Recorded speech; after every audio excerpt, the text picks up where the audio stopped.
we go. Okay, so welcome to week 2. We are really excited to have 3 more days of club officer training. So please, if you have other officers that it's easier for them to make it to a lunchtime session, we would love to spend no more than 1 hour with you today, tomorrow, and Thursday. Today, we're going to really focus on an amazing topic of mentoring, but a quick plug for tomorrow. Tomorrow, we're going to talk about having fun and what else you can do in meetings with none other than Scott Brown. And then on Thursday, I'm going to bring this week's session to a close by taking you back to that moment you first stepped into a club meeting. And based on moments of truth, we're going to look at what we can do for the new member experience. So really excited for another great week of meetings and sessions. But without further ado, it's my pleasure to introduce our guru for today. Please help me welcome Ms. Patty Pick-Frankie. Hi, everybody. So great to see you. I think most of you I don't know. I've never met you before, so it's really great to see some new faces. I am not going to make you stare at me. I'm going to make you stare at a PowerPoint. Yay! That's just what you wanted, right? But believe me, it won't be death by PowerPoint. So hopefully this won't be too bad. And just to let you know ahead of time that I am going to be giving you a place that you can provide some feedback. So at the end of this session, what I'd like you to do is click on the link that I'll put in the chat, and you can give us some feedback on how this session went today and some topics that you would like to see in the future. So just wanted you to let you know about that. I'm going to go ahead and share my screen. All right. And here we go. Today's topic is leadership and mentorship, and what role does this play in the club? And I just need to, there we go. First thing I want to do is start off with the law of leadership, according to John Maxwell, who is one of my personal mentors. He says you can't give what you don't have. Only people who are growing themselves are effective at growing others. So I want to stop for just a second and ask you, the other thing about communication is that we need to focus on who is our audience. So I would like to find out who are you in our audience, and what are you growing as a leader or mentor? Who would like to share first? Do you want me to call on you?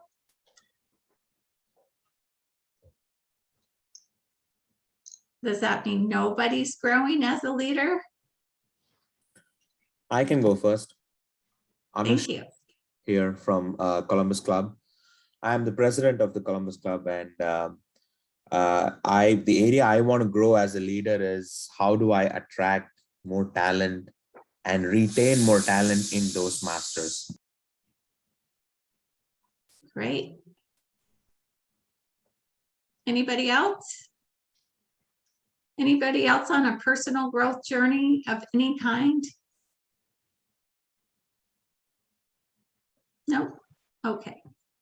I can chime in just for a second, I guess. I would like to become a better listener. That's one of my shortcomings. I know it's very important to listen well, and I don't oftentimes do that. So that's something I'm working on. Thank you. That's a great thing to be focused on, is listening, because it is so important. Well, Oh, sorry. Oh, go ahead. This is Mark Hall. I'm with Power Talkers, and I'm the president of the club. And one of the things, just becoming president of our corporate club to me, going for it and then actually getting it has really been a stretch goal for me, and something that, I've grown a lot over the last 6 months or so in that role. So that's just been one thing that I've really been working on is, how do we make our club the best it can be, and just is having that leadership role. I love it. Thank you. Anybody else willing to share? Patty, I'll share. I think learning to be a better delegator, not assuming all of the responsibility for events and club activities. So learning how to make sure that things are still getting done and trust those who are agreeing to take on tasks or responsibilities, but finding out how to better pair those tasks and activities with individuals who are going to learn and grow from it themselves, but also do a good job. That's great, Lou. I personally took on a goal of learning to delegate a few years ago when I was still working in corporate America, and it's a good skill to have. It definitely is.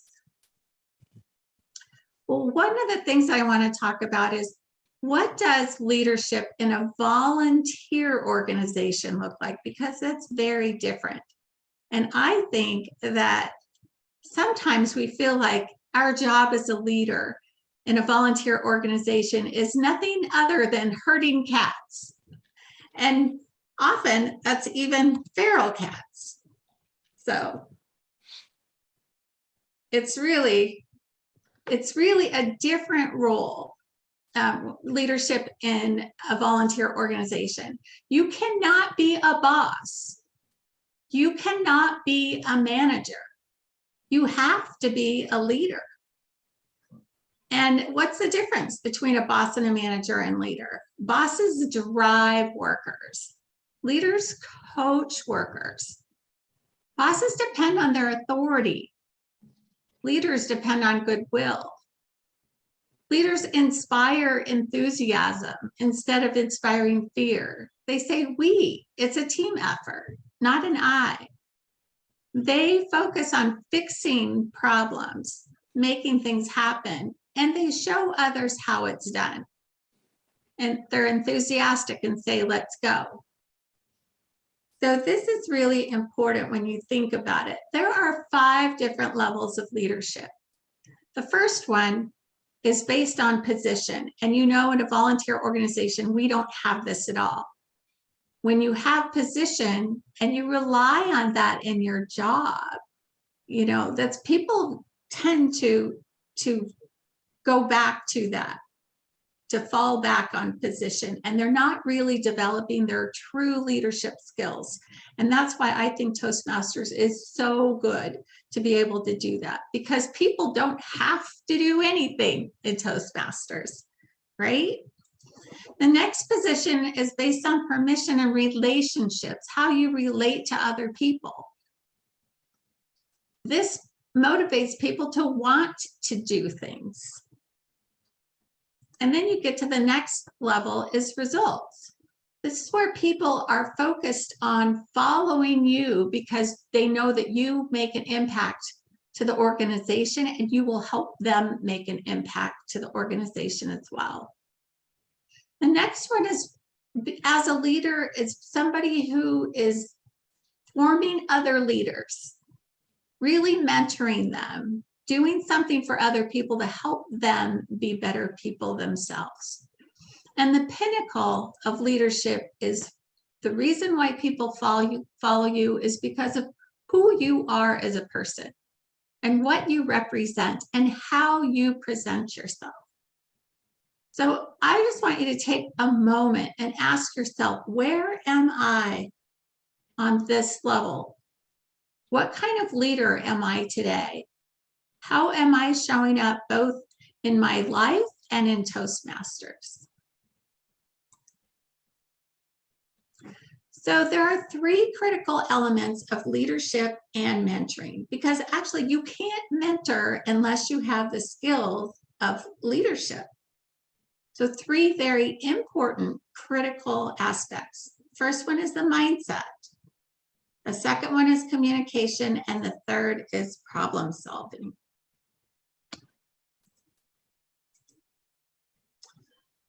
In leadership and mentorship, there's a mindset that we have to remember, that this requires an ability and a willingness to make changes. Change is a word that a lot of people don't like. It's probably scarier than the commitment. But we want to positively enhance an organizational and personal growth. All organizations are perfectly designed to get the results that they are getting right now, which means if you want to have more members in your club, if you want members to stay in your club, you have to do something different. You can't keep doing what you're doing today. So here's what I want to ask you again, to do a self-assessment. What zone are you in? And what zone are the people you're mentoring in? Are you in the coasting zone? I do only what I have to do to get by. Are you in the comfort zone where I do what I've always done? That's where most people are at. But here's where you really grow, both as a leader and a mentor, is when you put yourself in the challenge zone. I put energy into doing what I haven't done before. And then at the top is the creative zone. I put energy into thinking about what I haven't thought before. So really opening up your mind and expanding into new possibilities. These zones are related to how people are managed as well. When you're in the coasting zone, you're a total micromanager. As you increase in this zone and you get to the creative zone, it really puts in empowerment and flexibility. And when people feel empowered, they do so much more. Creativity is the most effective response to rapid change. And just to give you some food for thought, here are some 5 limiting beliefs that block creativity. The first one is, people always tell me I'm not creative, but in fact you are. You create your life every day with each decision that you make. A lot of people believe that failure is bad. Who here has heard of failing forward? Every time you are not perfect, when something fails, you learn and you get better. So is it a failure as a mentor or a failure as a leader? No, it's a growth opportunity, which is related to, I have to be right. You don't have to be right all the time. I actually like to tell a story about when I was in college. I was part of an academic quadrathlon, and to make a long story short, we had 4 people that had to take a test. And there was a question where I absolutely knew the answer, and one of my teammates thought that she absolutely knew the answer too. I realized that if I persisted in having to be right, we would not finish the exam and we would not do well. So I allowed her to think she was right and me to be wrong. And we ended up only missing 1 question on that exam, the one that I allowed to be wrong. There's another one. I must avoid ambiguity. Things don't have to be straight and narrow. And the last one is, I must follow the rules. If you're following rules, rules are made to keep a line, and you must allow yourself to think outside the box, not go farther and beyond. But here's, as a leader and a mentor, here's a challenge to embrace curiosity and growth. Try every day to learn something new, try something different, find a better way, see something bigger, My favorite, lean into resistance. And most of all, say yes to opportunity. So now we're going to move into communication. I'm sure that you have probably heard of the DISC system. And if you haven't, here's an introduction. There are many different ways to assess personalities, but the DISC system is the easiest one to remember because it's based on 4 parameters. And you can really use this to create your communication style. I, as a professional coach, never start a coaching relationship without understanding the person that I am working with and what their communication style is. The DISC system is based on tasks, people, being outgoing and reserved. The D personality type and communication style is only 3% of the population. These people are direct, they're results focused, and their biggest fear is being taken advantage of. And that's something important to remember when you're dealing with these kind of people. When you communicate with a D person, you want to be brief, direct, and to the point. You want to ask what and not how questions and focus on the results, because that is going to keep their attention and keep them motivated. The I personality type is 11% of the population. They're friendly, spontaneous.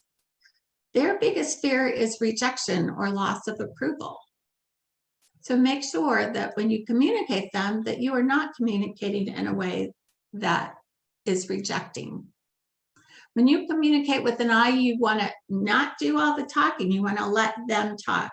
You want to make sure that they share their ideas and allow a little bit of time for socializing.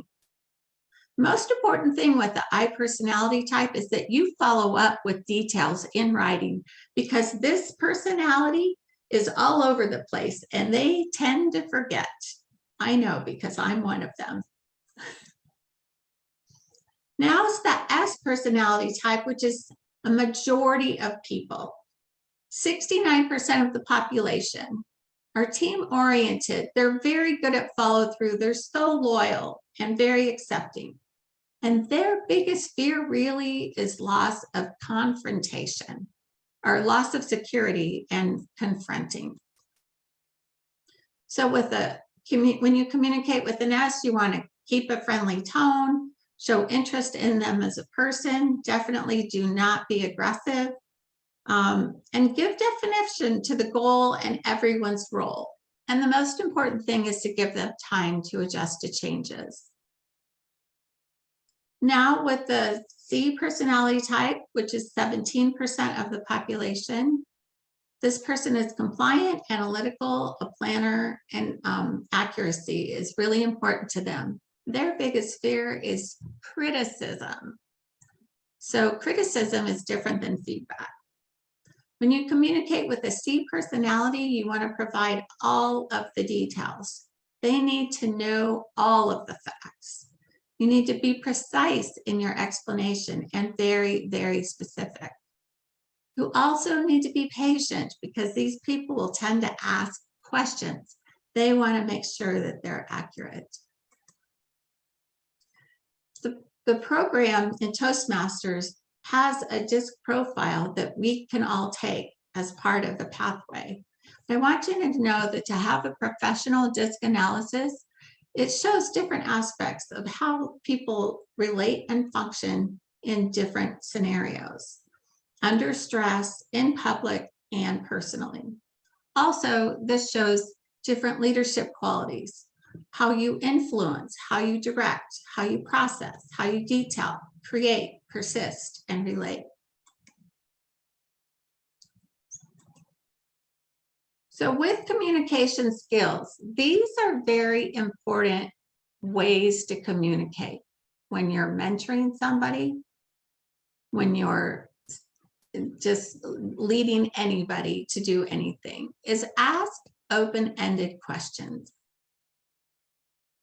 You don't want to just yes or no, because that then will eliminate having more opportunity for discovery.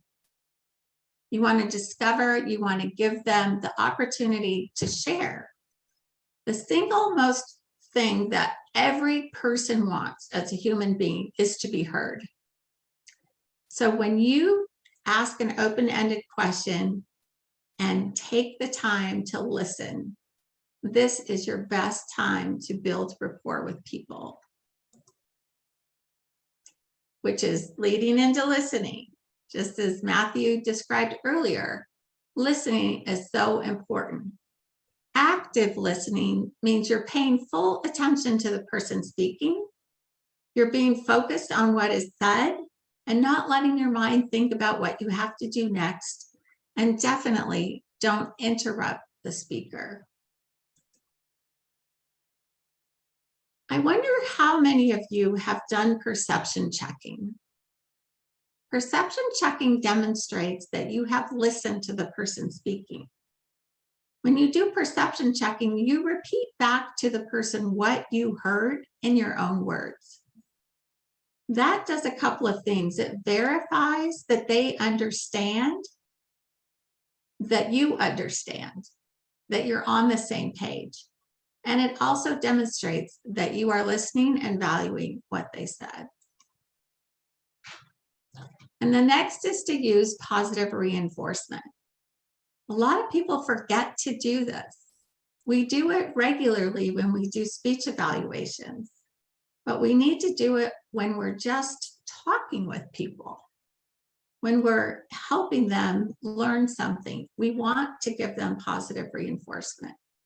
You gain rapport, develop trust, eliminates any defense, and again, totally builds good information, good relationships. And then the last thing that's really important is not to forget to ask for what you want. What do you want of your mentee? What do you expect from them? You have to provide that clarity to eliminate misunderstandings and ensure that you have actionable results. So if you're not doing this, you're probably running into problems. And what do we do with problem solving? Well, this is my favorite saying. When life gives you lemons, don't just make lemonade, sell it at a profit. Take advantage of that. So in order to do that, whenever you have lemons, when you face challenges, the first thing you have to do is accept that that is real and it's not going away.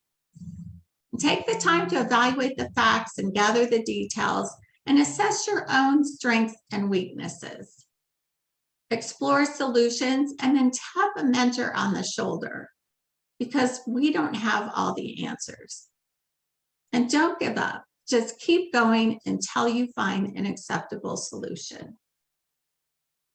Remember, when you're communicating with your mentee or your mentor, when there is an issue, make sure you have a clear assessment of the situation, the background, a total recommendation, and listen to the opinion of others.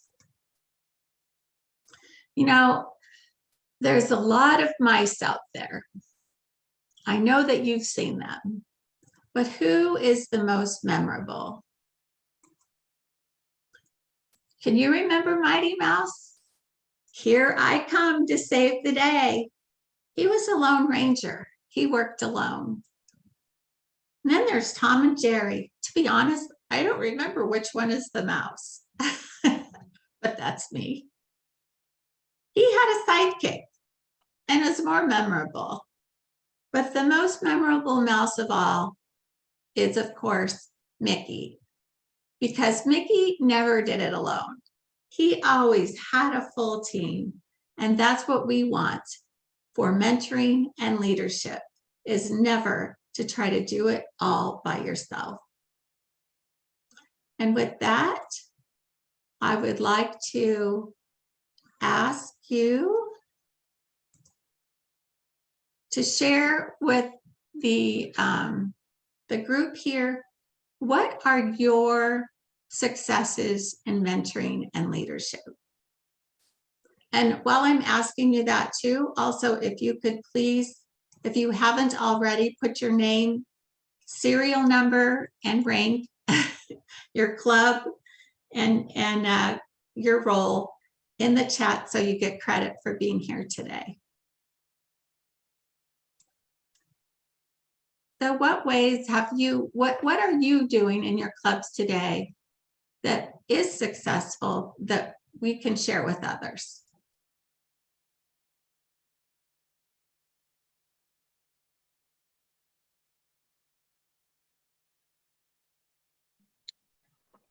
Well, Patty, I could just simply share that our club does have a mentor chairperson. I don't know if that's an official role or anything like that with Toastmasters, but in our club, we have someone that's been assigned to the role of kind of lining up new members with someone to work with as they get started as a Toastmaster.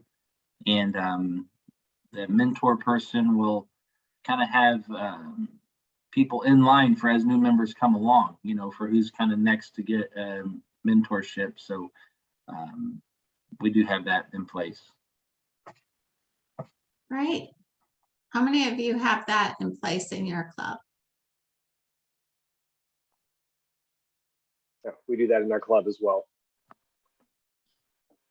Yeah, to have an official program is really, really important. Anybody else? People mentoring one-on-one?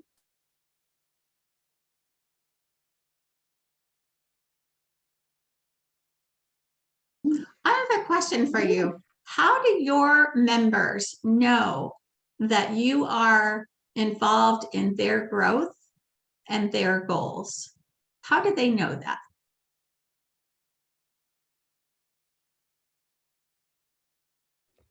So I know within my company, we have a very formal mentoring program.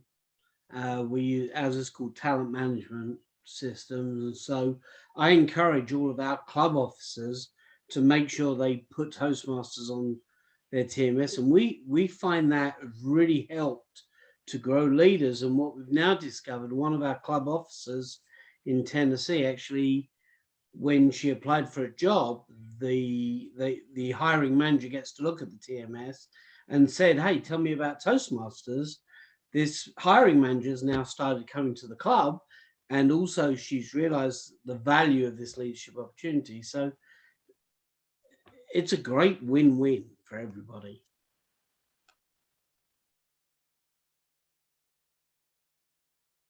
Wonderful. Is everybody here in a corporate club, or is anybody in a community club? I'm in a community club. So, you know, you can also go to companies and talk to the HR people there. And some companies don't have enough employees to create an internal club, but the HR people would still be willing to pay the dues for their employees to go to Toastmasters. So this is a continuous opportunity to do mentoring to help people grow.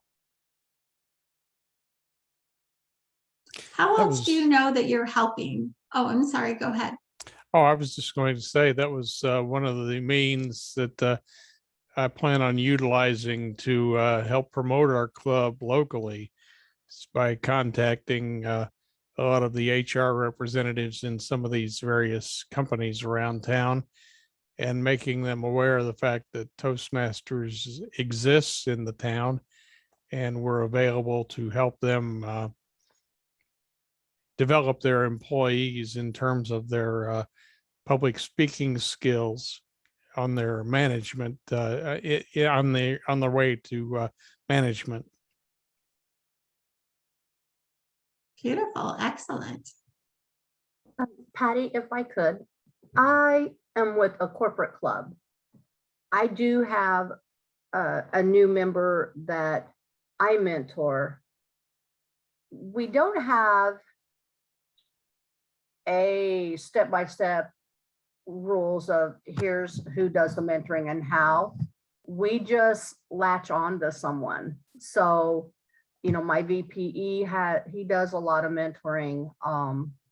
My VPM does a lot of mentoring. So just all of the leadership group as a whole, we're in constant communication with each other and with new members. And when someone is interested in our club, I will reach out to them via email or phone, explain a little bit to the club, and then I will move them next to the VPE.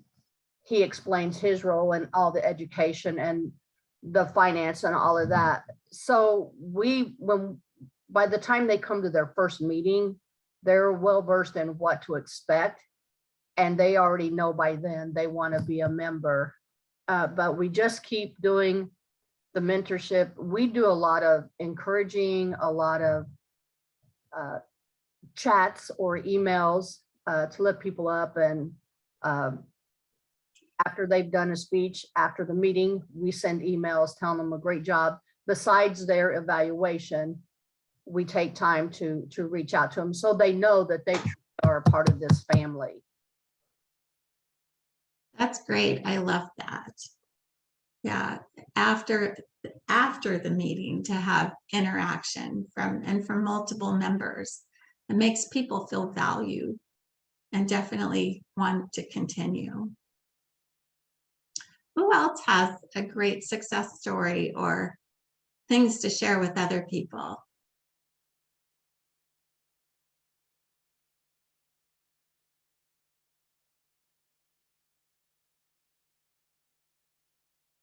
Go ahead.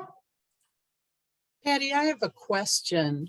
With all the COVID goings on, I would love to hear stories of how people are mentoring without being able to connect at a meeting, for instance. Patty, I'll take that for a start, and then other people can join in. So I actually am a mentor for about 8 people around the world for work. And we have regular one-on-ones on Zoom, on Teams. Getting together is definitely preferential, but we make it work. And we've had really good successes with the people that I mentor and people that mentor me. One of my mentors is in India. So I get up at 2 o'clock in the morning once a month and meet with him for an hour and a half. So we just make it work. That's dedication. You know, people, that's a really good question, especially for people that are experienced in only meeting in person. You know, that it's a different feel when you're talking on a screen. But I can guarantee you that, you know, in the past, we communicated on the phone or we communicated in person. And very few of us communicated on a visual video conference. But if you compare your experience talking on the phone and having a visual with a person, that the connection with people, when you can actually see their body language and their facial expression, is so much better than just talking on the phone. You know, you can still hear things in people's voices. You can tell when they're not paying attention, but it's different when you can actually still visualize and get the body language, because remember that communication is like 68% of our communication is nonverbal. So if we can't be in person, at least having the Zoom experience when we're not burnt out from the rays of the screen, really, it's the best substitute for being in person, in my opinion. And, you know, we have to do what we have to do. My other favorite saying, a mom's got to do what a mom's got to do. But I love that question. That's really good. And the more people will embrace actually, you know, focusing on the camera, this is where your presence on camera makes a difference too, because if I'm over here looking at a screen while I'm talking to you, you don't get the connection. Whereas if I'm looking, straight at the camera, you feel more connected with me. So it really is important. And, I have met so many people on Zoom that I've never met in person. And the first time you meet them in person is like, wow, they're not that different.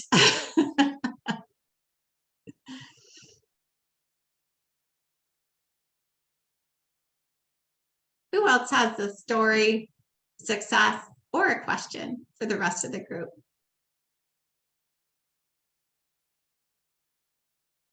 Don't be shy.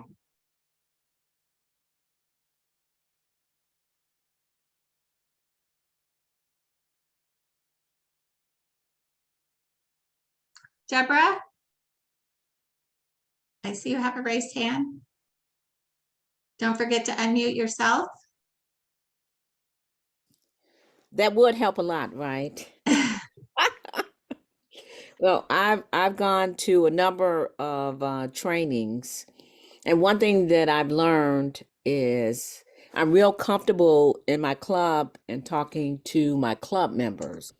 But I know there was one meeting where there was 76 people online, and I was like, I can't say a word. I can hardly cut on my camera.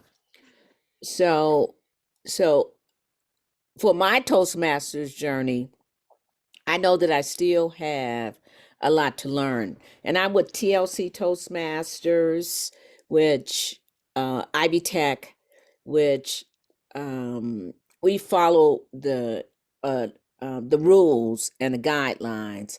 I mean, down to the T.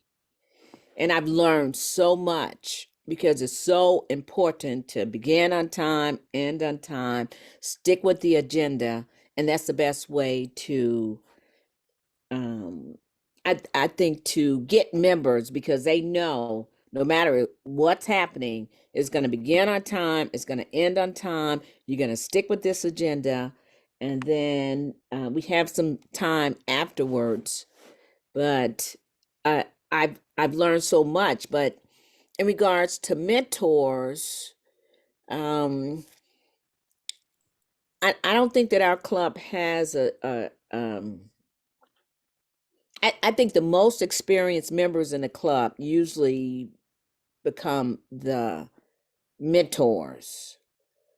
But I believe maybe the person that is sponsoring someone may be the best mentor. I don't know. We still playing with that a little bit and how to decide mentors, because I have some very dear friends in the club, and I don't know if a dear friend could be a great mentor because you've been friends, and so you don't really listen to much they have to say. So So you bring up a really great point, because sometimes family isn't the best mentor, right? right, And right. but really, I would strongly consider, to go back to one of the things that I said, is ask some open-ended questions. What's really most important is not what we think, but what the mentee thinks, who would be the best mentor for them. So how many of you ask your mentors, who would you like to be your mentor? Oh, great question. Yeah, yeah. That's a great question, and great way to present it. But really, would a new member really know who would be better for them? And I'll say this because, one of my dear friends in the club, and she was giving a speech, and she wanted to run the speech by me.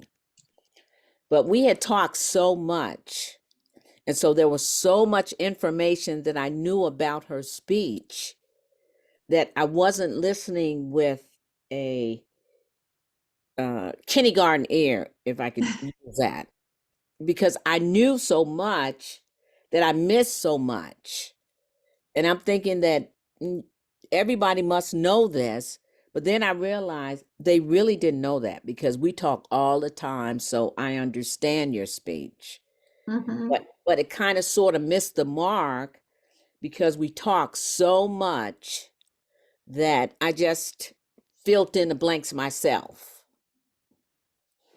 And I guess that's the danger. If somebody is really, really close to you, they may not, you may know what's going on and you think everybody else knows, but then there's a piece that, you know, you should always listen to a speech as if it was your first time hearing the speech and what you understand. So it's all those little innuendos, but I'm gonna shut up and I'm gonna be quiet. But I think you do an excellent job. I like the disc profile, and one thing about Toastmasters that's just so good, so that does so well is that it's transferable skills. I was Absolutely. telling my husband is that you might give a good speech, but you don't really communicate well. So, oh, none of you know my husband, right? So, so, you could just learn so much, and for less than $100 a year, Right. it's just a no-brainer for me. But The Toastmasters truly is the least expensive personal growth program ever. ever, and We don't often talk about that, that it's so inexpensive. yeah, and it wasn't until 1973 that they allowed women to be a part of it. Right. And I've been doing my reading and being membership person. I was like, I got to learn about this group. But they hit the mark. Smetley hit the mark, in that men just don't communicate well. That's why it was created for men to conduct community meetings and to be able to communicate. So he definitely hit the mark with that. And it's still present today because men just assume so many things. But I'm going to be quiet before I tell you and try to get some free counseling from Toastmasters as well. Thank you so much for your contributions, Deborah. I really appreciate it. And you You brought too. up some really good points. And please don't forget to give us your feedback with the link that I put into the chat. And if you haven't put in your name, rank, and serial number in the chat, make sure and do that so you get credit. That's super important. And now I would like to share with you, you don't have to stay on longer if you don't want to, but I would love to hear more about what challenges, opportunities, questions you have that maybe we can help each other with.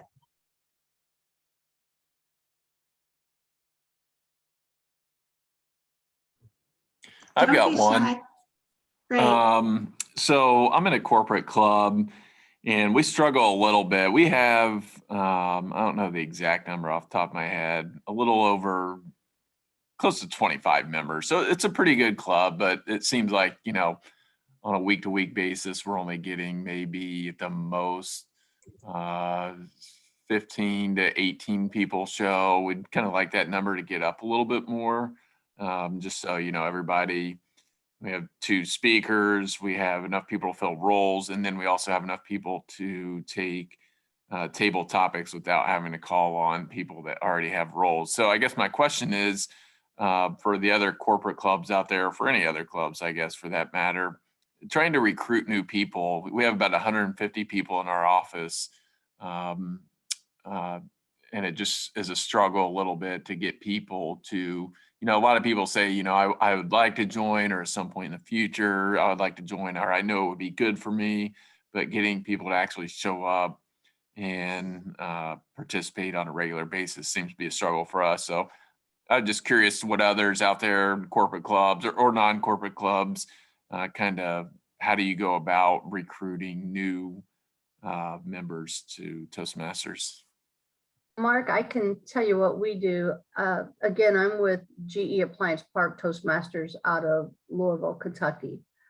So we have, particularly the last, I say 6 or 7 months, have had a lot of interest in our club, both with people from work and people in the community. So they're seeing us on Toastmaster site, on our SharePoint site, on Yammer site. So we have the interest there. Like you, we have now, I believe we have 26 members.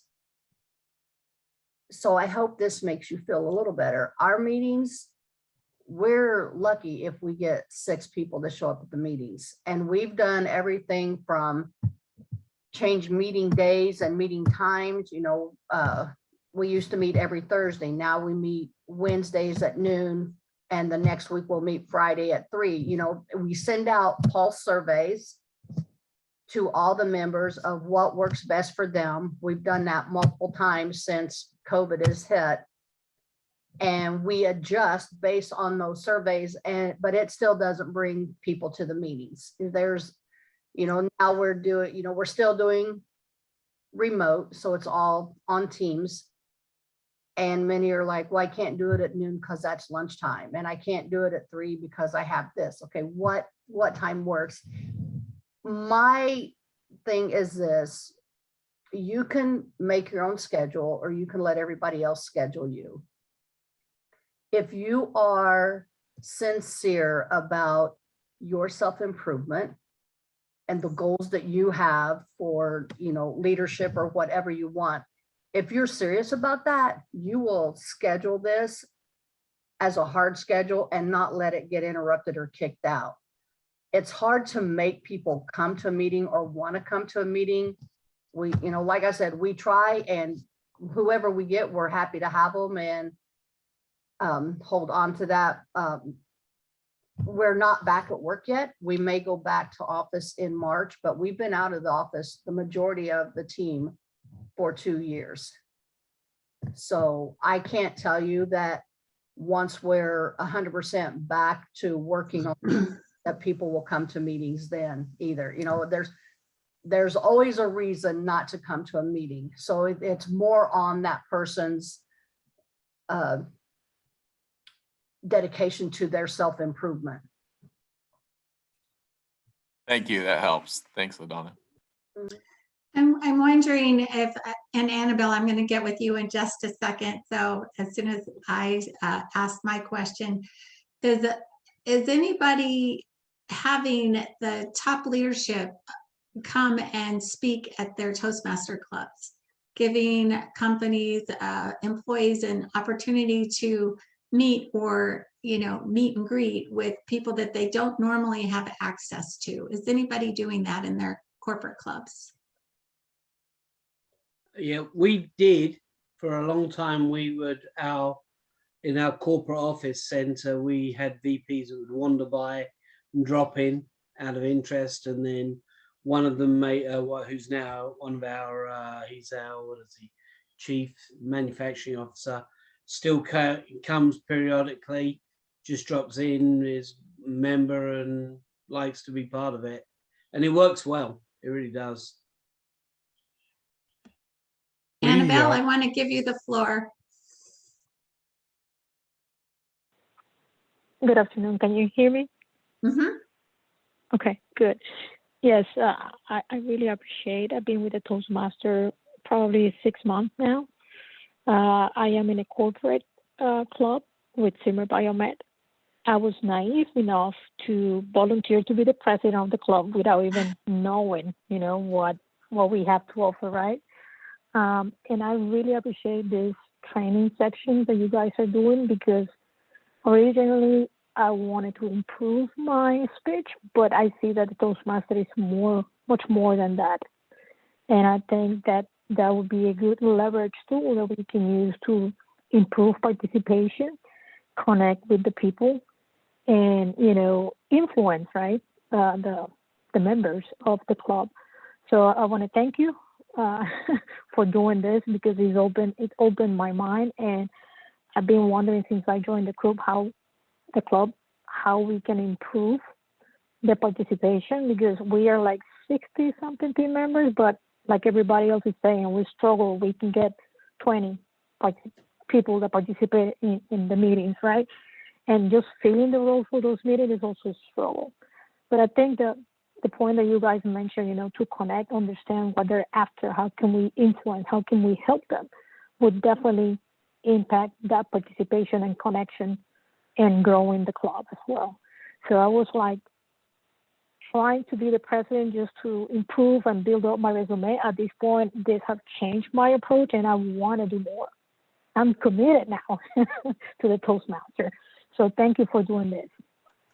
Thank you, Annabelle, for being an exceptional leader and Thank you. for stepping up and sharing your story as well in all aspects. I applaud you. Did somebody else have their hand up? I was going to say, we are starting to implement something similar in our club to use it as a means of promoting the club.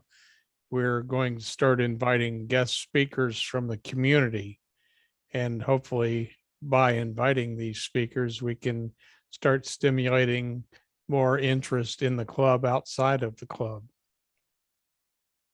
Yeah, I think that's a great. What kind of topics are you bringing to the club?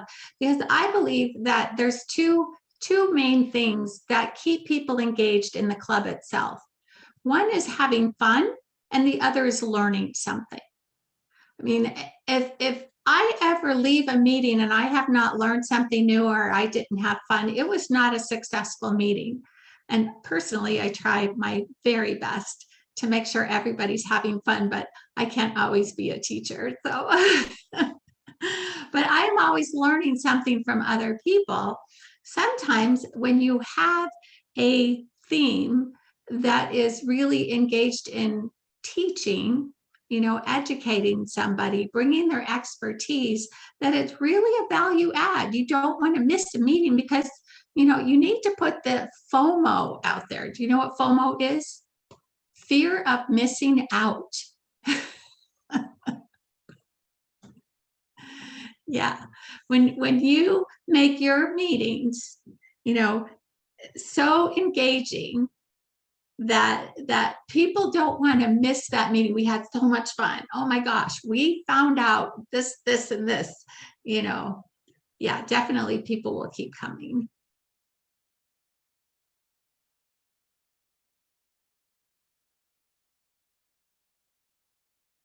Okay, well, I'm looking at the time. It's 12:53. We promised it wouldn't take you. We would be doing this in less than an hour. Again, I want to invite you to give your feedback. If you have any additional questions, feel free to put those in the chat as well.